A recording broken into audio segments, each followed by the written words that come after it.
John Alexander, and I concur with every single word that John says, which is unusual because we sit on opposite sides of the chamber. But I'm here just to express the solidarity of every single councillor here in Dundee who stands with the people of Ukraine at this particular time. I've never seen such a unity amongst councillors as we have seen demonstrated over the last few days in terms of our sympathy and our support for the people of Ukraine. I was lucky this weekend. I spent the weekend, well, maybe not so lucky, going to rugby, but I went with my granddaughter and we had fun like grandparents and grandchildren do. But on the way through to Edinburgh in the car, my granddaughter said, "Grandad, is there going to be a nuclear war?"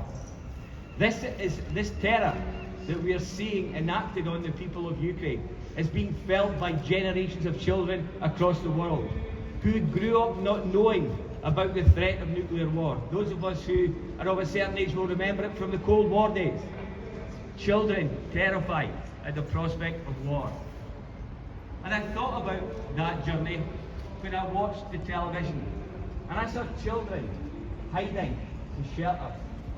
Children who should be at school cowering in bunkers. Think of the lifetime consequences of the barbarism that we are seeing on a daily basis, on a generation which will never ever forget what's been done to them, their families and their people. So whilst we gather here today to offer tears and sympathy, we have to go much further. We have to stand here and give support and solidarity to peoples all over the world who are suffering at the hands of dictators, of violent psychopaths, male violent psychopaths, who are enacting violence on the people of their countries and on others. So it's right, we absolutely... On behalf of the Scottish Government, I want to say a couple of things. First, Putin is a bully and we don't give in to bullies. We resist bullies and we tell them to go home, and the resistance from the people of Ukraine has been inspiring and immense, and we send our wishes and good wishes to them in these difficult times. The donations are so important because clearly what Putin is hoping for is to cut off supplies, to make life intolerable and to overwhelm the people of Ukraine. But I think we can support the people of Ukraine by all of the support that ordinary people can give. And it's also really clear that it's beginning to be felt in the pockets, in the Russian banks, and all of that is going to be hugely important. And if I didn't have a small child, believe me, I would have. But I wish I could go there and help somehow. But most of people from Ukraine say, don't come, we'll manage. But we need your help and support. Speak up around the world. Tell everyone, tell your family, friends, that terrible things are happening. Civilians are getting bombed.